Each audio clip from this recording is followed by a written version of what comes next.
So, hello mga people, it's your Inday.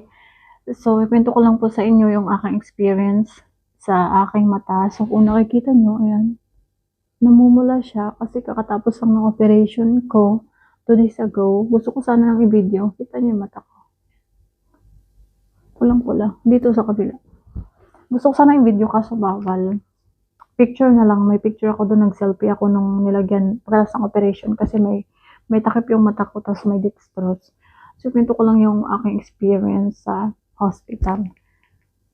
So, nakakatuwa kasi hindi ko naramdaman na mag-isa ako at hindi ko naramdaman na natakot ako. Hindi ko naramdaman na na-pressure ako.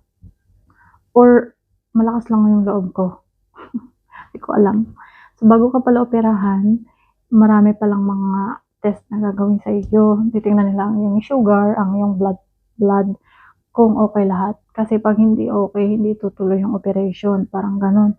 So, ang ginawa nila muna is, chinek muna nila yung aking sugar, kung mataas ba, tapos yung aking blood dito. Nung okay naman lahat, nilagyan nila ako ng dextrose. Siguro mga after 10 minutes, pinunta na nila ako sa operating room. Pagdating mo sa bago ka pala dumating sa operating room, ililipat ka muna ng bed. Pagkatapos, pagdating mo na sa operating room, ililipat ka na doon sa bed mismo kung saan ka operahan. Tapos bago ka operahan, tatanungin ka ng doktor muna kung are you okay, are you good, parang ganun, chincheckan niya muna ako. Tapos, yung mga nurse naman na nakapaligid sa akin is, tsaka nakapikit yung mata ko kasi ayaw kong tingnan yung paligid, parang ganun. Ang bago ko operahan pala, nilagyan nila ako dito para sa blood, tapos dito, sa blood pressure ko. Hanggang matapos yung operation ko, nandoon lang yan. Tapos meron din akong oxygen. Tapos, doon lang ako medyo kinabahan nung nilagyan na ng takip yung mukha ko. Yung dito lang yung nakabukas. Kasi mata yung operahan sa akin eh. Akala ko masusuffocate ako, tapos na-realize ko, may oxygen pala. Parang buang lang.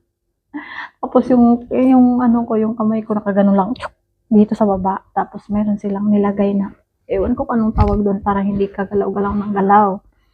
Tapos syempre pag sinabi ng doktor sa akin, okay, left, go to the left. Yung mata ko left ko daw, tapos up, down, parang ganon. Sinusunod ko lang yung sinasabi niya. Tapos sabi ng doktor sa akin, hanggat maaari, huwag kang pipikit. Sabi niya ganon kasi masasaktan yung mata ko kapag pumikit ako. Kaya ang ginawa ko, tinitiis ko huwag pumikit ng pumikit. Parang ganon. Pero nararamdaman ko yung kinakalikot yung mata ko, may tinatanggal, tapos parang may tinatahi, hindi ko maintindihan. Tapos may nilalagay silang mga tubig-tubig. Pero sa totoo lang ngayon, makati yung mata ko, masakit. Sakit ng mga people, char. Tingnan mo pula. Mula, kita nyo. Diba? Ayan ang mata ko, pulang-pula. Pagkatapos ng operation ko, tapos na yung operation, tinanggal na yung oxygen, tinanggal na yung sa sugar ko, tinanggal na yung sa dito, sa blood pressure, pero nandun pa rin yung aking dextrose. Pagkatapos kong operahan, tinanong ulit ako ng doktor kung okay ako, may nararamdaman ba ako. Sabi ko dun sa doktor, no doc, I'm good and I'm thankful kasi finally natanggal na rin yung pterygium sa mata ko kasi tagal-tagal ko na itong iniindak ako. Mas masaya lang ako. Tapos, dinala nila ako sa isang room.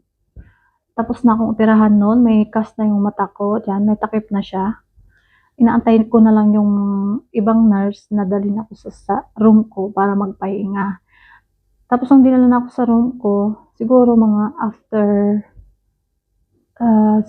ilang oras yun. 30 minutes. Binigyan ako ng pagkain para kumain. Kasi hindi ko talaga kayang kumain ng hospital. Pagkain sa hospital, di ko feel. Ang kinain ko lang is yung sandwich at saka tubig. Pagkatapos mo, nagantay pa ako ng 2 oras pa bago ako pauwiin. Kasi titingnan muna nila kung may mararamdaman ako or sa mata ko na masakit siguro or sa parte ng katawan ko, parang ganun. Kaya minomonitor nila muna.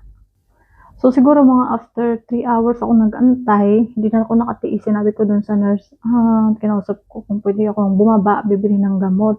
Kasi mag-isa lang ako. Kasi sabi ng nurse, Miss Annalyn, you can go home. Sabi niya gano'n. Tapos sabi ko dun sa nurse, okay. Tapos na-shock sila kasi nagbihis na ako. Hindi ko na inantay na. Sabihan ako ng nurse na, sige, magbihis ka na. Uuwi ka na. Hindi. Kasi ano ako dun sa hospital, parang hindi ko kaya na nandoon lang ako. Tapos nung pinauwi na ako, pumunta ako ng pharmacy dahil nga wala akong kasama, ako lang. Bumili na ako ng gamot. Ang kagandahan lang dito, kapag ka-operahan ka dito sa Qatar, tapos may health card ka, yung babayaran mo is kunti lang sa pagpagamot.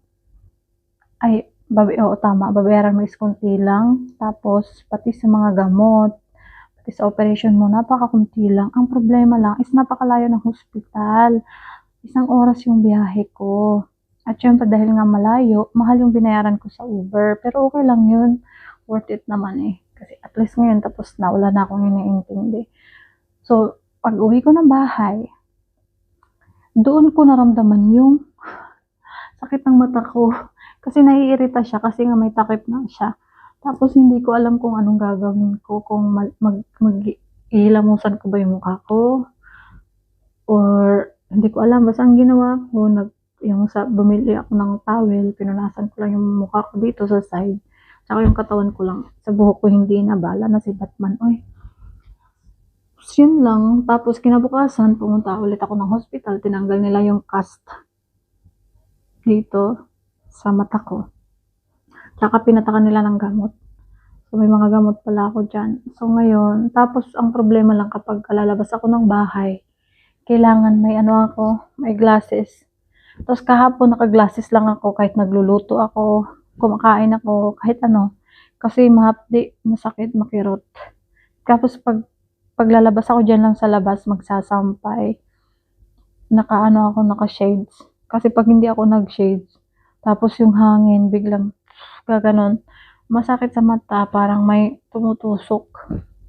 Mas komportable ako kapag naka-shades siya. Kaso nga lang, hindi talaga ako sanay mag-shades, mga people. Alam niyo ba kung bakit? Bawa yung ilong ko, natatanggal yung salamin. Kaya ayaw ko magsalamin. Kaso kailangan na natin magsalamin ngayon. So, 15 days ang aking pahinga. After 14 days, babalik ako ng hospital kasi check nila yung mata ko. Sabi ng doktor, you have to come back. I want to check your eyes. Check up nila. Hindi ko alam kung ano mangyayari. Sana okay na tong mata ko. At habang maaga pa mga people, kung may nararamdaman man kayo at sa tingin nyo ay hindi maganda, magpa-check up ho kayo. Kasi yung akin, tingnan nyo, lumala na to isa. Dahil sabi ng doktor, sa sa alikabok at saka sa sun. Kahit yung AC daw, kahit daw yung yung aircon, nagkukos din daw yan ng irritation, sabi niya sa akin. Hanggat maaari. At saka dry daw yung mata ko. Kaya dapat laging may patak siya para hindi siya dry.